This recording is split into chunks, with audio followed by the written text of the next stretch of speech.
As the episode begins, we follow the story of Michelle, a dedicated hotel employee on a particularly significant day. The pivotal moment arrives when Michelle meets with her supervisor, Reginald. She learns that her customer satisfaction ratings are unparalleled, a testament to her hard work and dedication.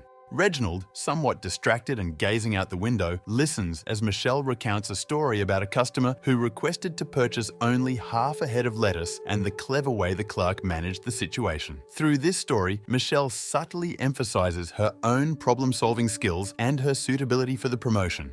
Reginald acknowledges Michelle's merits and officially offers her the promotion, presenting her with a new name tag that signifies her elevated status. Michelle expresses her gratitude, acknowledging the significance of this advancement in her career. Reginald, hinting at his upcoming retirement, makes light-hearted remarks about his future plans, joking about becoming a CEO or a rock star. Upon stepping outside, Michelle is greeted with applause from some staff members, adds to her sense of accomplishment. Later, Michelle encounters Bobby, a bellboy who looks up to her as a role model. Her expertise is soon put to the test when she overhears guests Clyde and Diane expressing dissatisfaction at the front desk. They complain to the clerk, Jeffrey, about their room not meeting expectations. Michelle intervenes with poise, upgrading the guests to a penthouse suite and offering complimentary drinks, effectively resolving the situation and leaving the guests content. During her break, Michelle calls her husband Carl, informing him that she'll be working late due to her new responsibilities. Their conversation is cut short as Michelle experiences a sudden, intense pain in her chest. Around her, people in the restaurant are inexplicably drawn to gaze out the window. The pain subsides, and Michelle steps outside to witness a surreal scene. People around her are transfixed, staring at the sky where a massive red sphere with a glowing orange center hovers. A loud, trumpeting noise resonates, audible only to Michelle and the birds, while the other people remain passively fixated on the sphere. In the midst of a bewildering situation, Michelle encounters a woman who inquires about the downtime being 10 seconds. As Michelle looks up at the mysterious sphere hovering above, she is at a loss to understand the woman's question. Around her, people have become motionless with their eyes locked on the sphere. Michelle decides to run, hoping to find answers or safety. As she navigates through the streets, Michelle observes a peculiar sight. Everyone she passes appears to be frozen, immobile and unresponsive, much like the people she left behind. This creepy stillness fills up the city, creating an atmosphere of isolation and uncertainty. At this point, the narrator of the series intervenes, addressing us directly. He mentions that Michelle's life is poised on the brink of profound change, marking the beginning of a new and extraordinary chapter in her existence. Continuing her frantic journey, Michelle encounters a police officer who, unlike everyone else, is not frozen. The officer casually explains to Michelle that this bizarre occurrence is a scheduled event for world maintenance. Confused and seeking guidance, Michelle asks what they should do, but before the officer can elaborate, he too submits to the trance-like state that has claimed everyone else. Upon reaching her home, Michelle calls out for her husband Carl. Instead of the familiar Carl, a man emerges from the bathroom, speaking with an Irish accent and introducing himself as Danny. He explains that the appearance of the sphere signals downtime, an event that had been scheduled but he had forgotten to mention. Michelle is bewildered and disoriented as Danny's explanation challenges her understanding of reality. Danny, realizing that Michelle does not remember her true identity, gently suggests that she might want to wake up. Despite Michelle's protests, Danny leaves the house and falls into the same trance as the others, fixated on the sphere. Alone and frightened, Michelle locks herself inside. Shortly afterward, two men enter her home, searching as if on a mission. Confronted by Michelle, who arms herself with a knife, the men identify themselves as customer service representatives sent to address an issue she's facing. The knife inexplicably vanishes from Michelle's hand, adding to the surreal nature of the situation. The men then play a video on Michelle's TV, featuring a spokesperson named Kelly. Kelly introduces Michelle to the Sleepaway package, an advanced virtual reality experience that offers users an alternative reality. This technology, powered by subsonic waves and earbuds, links users' brains to a computer, allowing them to live entirely different lives as avatars in a virtual world. The key rule is to stay in character, and when their avatars sleep, it's time for the users to return to their virtual lives. This This revelation thrusts Michelle into a profound existential crisis as she grapples with the realization that her life as she knows it might be an elaborate fabrication, a mere character in a vast simulated reality. Michelle then grapples with the staggering revelation that her existence is a virtual reality construct. The abrupt end of the transmission leaves her mind reeling as she tries to process the fact that she is essentially a character being played by someone else, a man named Phineas. The detailed aspects of Michelle's life, her memories and experiences were all crafted and influenced by Phineas's decisions. Michelle struggles to understand why she has no memory of being Phineas. The customer service representative explains the situation. Phineas had synced into the sleepaway reality from his home when he suffered a heart attack. The physical pain that Michelle experienced earlier was actually a manifestation of Phineas's real-world medical emergency. Now, Phineas lies in a coma, still connected to the virtual reality. The representative informs Michelle that they need to perform a forced unsynchronization from the sleepaway reality. Michelle, anxious and confused, questions what this means for her existence. She clings to the hope that she might continue her life as normal after the scheduled downtime concludes. During this tense situation, one of the representatives communicates with an unseen party, discussing Michelle's reluctance to unsync. Ellen, Phineas's wife, enters the scene and addresses Michelle as her husband, Phineas. The representatives explain that Michelle does not recall being Phineas or the designated emergency contact. Ellen, frustrated by the lack of understanding of how the sleepaway service operates, insists on speaking privately with Michelle. Ellen and Michelle walk together and a voiceover announces that the world maintenance will conclude in 20 minutes. Michelle, determined to maintain her identity, decides to stay put and see what happens once the downtime ends. Ellen, recognizing Phineas's longing to live as Michelle, appreciates her for her courage. They sit together and Ellen shares nostalgic memories of how she and Phineas met and his romantic proposal in a park similar to where they are sitting. In their emotional conversation, Ellen discloses that if Michelle refuses to unsync, Phineas will be permanently lost after the downtime. Feeling a profound connection to Ellen, Michelle considers the possibility that she might indeed be Phineas. Ellen, believing that Phineas might still be within Michelle, kisses her, hoping to rekindle something familiar. Michelle, however, remains convinced that Phineas is not within her, leading Ellen to question how she can be so sure. Ellen reminds Michelle of their 15-year marriage and their 2 children who are waiting for Phineas's return. Michelle, contemplating the possibility that she is Phineas, decides to try to bring him back. As she and Ellen look at the sphere together, Ellen's avatar falls into a trance. Realizing she cannot go through with the unsync, Michelle walks away, leaving Ellen in her entranced state. In the meantime, the customer service representatives continue their search for Michelle in the virtual reality, unaware that she is disguised as one of the tranced avatars. Michelle returns to the hotel, which is glitching due to the ongoing maintenance. The hotel is eerily empty, and she encounters the entranced couple, Clyde and his wife, in their suite. After pushing Clyde and causing him to topple over, an exhausted Michelle lies on the bed, staring at the ceiling. She is startled by a tapping noise at the window and discovers it's a pigeon with an alert sound emitting from it. As the representatives enter the hotel to search for Michelle, a voice announces that only 5 minutes remain until the end of world maintenance. The representatives split up, scouring the lobby for any sign of Michelle. Simultaneously, Michelle finds herself in a frantic state, attempting to navigate the increasingly complex and surreal situation she's trapped in. With time running out before the end of the world maintenance, she makes her way to the rooftop of the hotel, seeking escape or answers. On the rooftop, Michelle encounters Tom, an escalated customer service representative. Tom apologizes for the disruption and chaos caused by the downtime and explains that the team is diligently working to fix an unforeseen error in the virtual reality system. He assures Michelle that he has already called off the other representatives who were searching for her. Tom admits that the company is uncertain about what exactly happened with Phineas, and once the downtime concludes, millions of users around the globe will re-enter the virtual reality. Tom then presents Michelle with a choice. She can continue existing as Michelle in the virtual world by signing a document that clears the company from any responsibility for Phineas's condition. Michelle, however, becomes suspicious of this offer, sensing that the company simply wants to wash its hands of Phineas's situation.